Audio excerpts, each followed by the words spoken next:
I'm going to go to the discussion assignment in the course. Ways of knowing.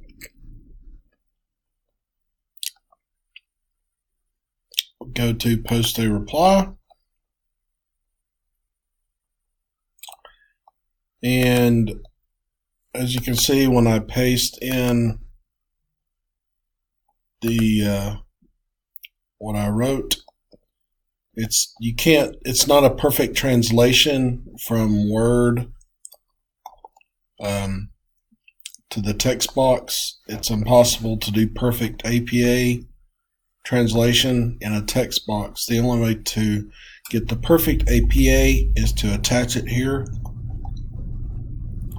So I'm going to go to attach and choose file and navigate to where my paper is saved. I'm just going to choose a random one.